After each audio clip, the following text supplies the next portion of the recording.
Assalamualaikum warahmatullahi wabarakatuh. Halo semuanya, perkenalkan nama saya Rahmati Dwi Fitri dengan NIM A1124060. Nah, kali ini saya akan membahas mengenai instabilitas ekspor nikel pembangunan ekonomi Sultra untuk memenuhi tugas UAS mata kuliah ekonomi internasional.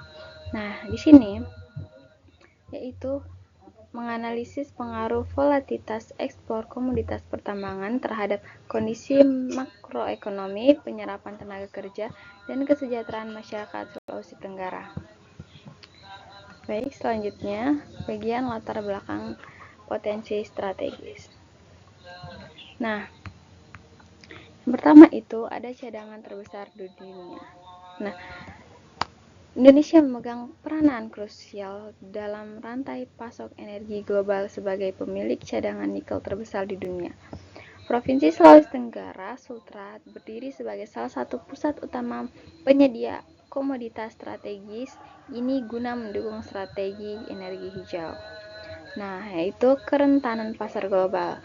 Meskipun kontribusi sektor pertambangan sangat dominan terhadap PDRB lokal, ketergantungan yang tinggi membuat perekonomian daerah menjadi sangat rentan.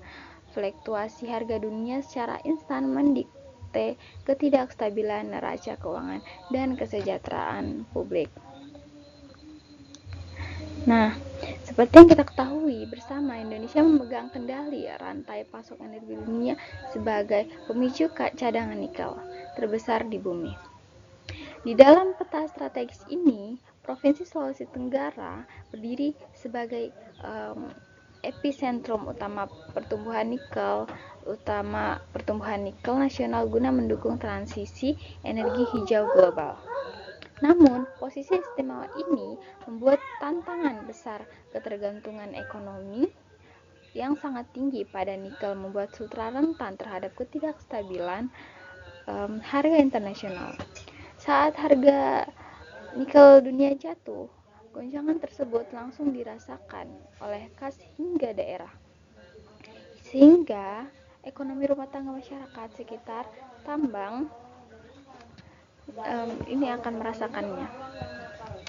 Selanjutnya yaitu ruang lingkup masalah utama. Nah, di sini ada 3. Yang pertama, dampak volatilitas.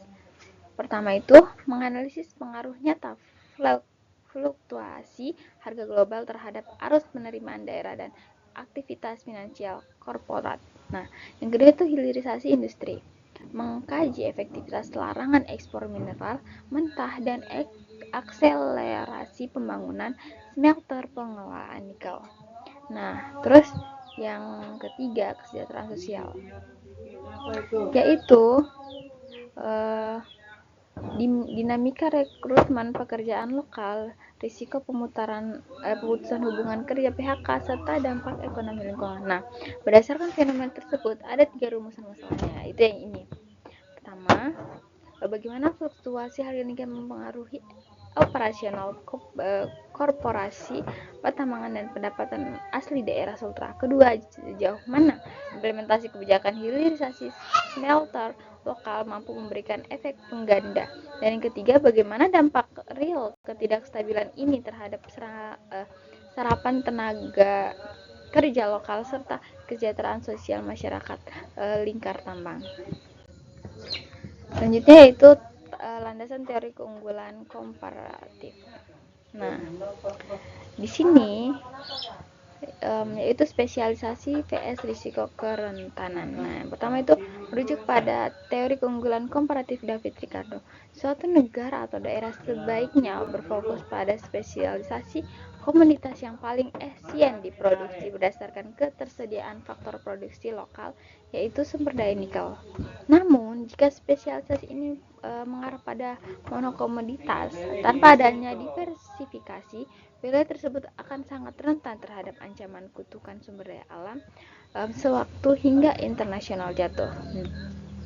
Secara teoritis, analisis kami dipayungi oleh teori keunggulan komparatif dari ekonomi klasik David Ricardo ini. Nah, teori ini juga mengingatkan sebuah bahaya laten jika spesialisasi ini dilakukan secara berlebihan tanpa adanya diversifikasi sektor ekonomi lain. Sultra dapat terjebak dalam apa yang disebut sebagai kutukan sumber daya alam atau resource curse, yaitu kondisi di mana kekayaan alam yang berlimpah justru memicu kestabilan ekonomi, market ekonomi jangka panjang. Kebijakan hilirisasi industri. Nah, di sini meningkatkan nilai tambah domestik. Nah, melalui regulasi pelayanan ekspor biji nikel mentah, pemerintah Indonesia sukses memaksa pembangunan ekosistem pemurnian di daerah.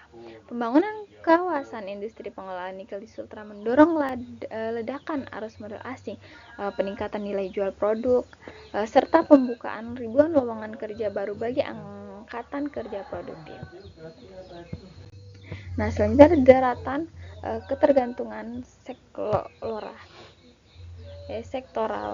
Nah, di sini sensitivitas rule ekonomi. Berdasarkan wawancara dengan para pelaku industri, kontribusi sektor pertambangan nikel terhadap roda ekonomi Sulawesi Tenggara bersifat sangat dominan.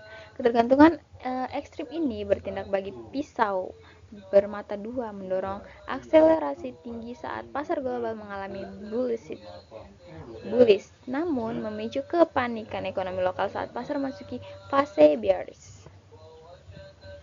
Nah, selanjutnya itu ada dampak volatilitas terhadap indikator daerah. Nah, mari kita cermati hasil analisis tematik mengenai tingkat dampak sensitivitas indikator daerah akibat volatilitas ekspor negara, serta operasional perusahaan adalah yang paling sensitif dengan tingkat kerentanan mencapai 90%, disusul langsung oleh penerimaan pendapatan daerah sebesar 80%. Sedangkan penyerapan tenaga kerja lokal memiliki sensitivitas sebesar 70% dan kesejahteraan komunitas lokal berada pada angka 60%. Angka ini mempertegas bahwa gejolak harga nikel global bukan hanya masalah korporasi tetapi juga mempengaruhi dapur masyarakat Sultra. Selanjutnya kerangka metodologi kualitatif. Nah, di sini kita lihat ada desain pendekatan penelitian, informasi dan sampling, teknik pengumpulan data dan teknik analisis tematik. Nah, pengumpulan data ini dilakukan secara daring menggunakan Google Form dengan teknik purpose sampling demi mendapatkan informasi yang benar-benar kompeten. Kami mewawancara informan kunci dari perwakilan manajemen dan pekerja di koperasi nikel besar seperti PT GMS dan PT KMB serta buruh lokal di wilayah pertambangan pada bulan Juni 2006. Data ini kemudian dianalisis menggunakan reduksi data dan analisis tematik. Selanjutnya ada komparasi perspektif informan kunci. Nah, di sini ada tabelnya. Bapak Sarjun. Di sini ada tabelnya ya. Dari aspek kajian, informasi Bapak Sarjun, informasi 2 itu Putu D, dan informasi ketiga GDS. Nah, Bapak Sarjun dari PT GMS mengonfirmasi bahwa penurunan kadar biji langsung menekan harga jual dan memotong penerimaan mereka. Beliau menilai hilirisasi sangat positif bagi produktivitas daerah. Dan menurut Bapak Putu Darmayasa, seorang pegawai tambang menyoroti pada perekrutan yang sangat fluktuatif saat ekspor lesu. Nah, ini pengurangan karyawan atau PHK selalu membayangi mereka. Sementara Bapak Gede Suardika dari PT QMB menekankan pentingnya perbaikan tata kelola lingkungan karena polusi udara akibat aktivitas pemurnian mulai dikeluhkan warga setempat.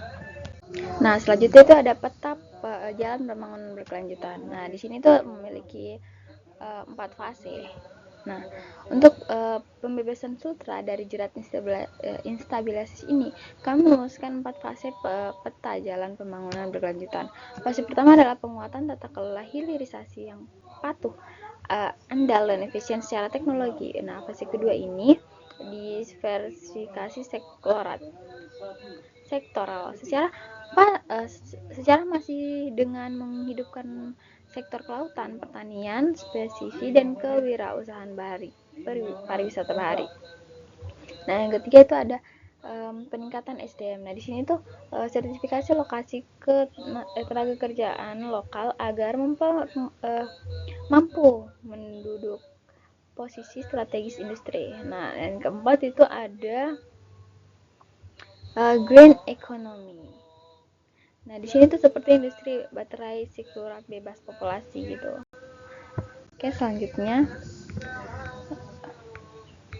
sebagai kesimpulan strategi dari laporan kami ini, diversifikasi ekonomi non-pertambangan, eksplorasi, tata kelola hidrasi, berkelanjutan sosial, serta investasi masif pada pengembangan kapasitas manusia lokal adalah pilar utama guna membebaskan sutradara tantangan eksternal pasar nilai dunia.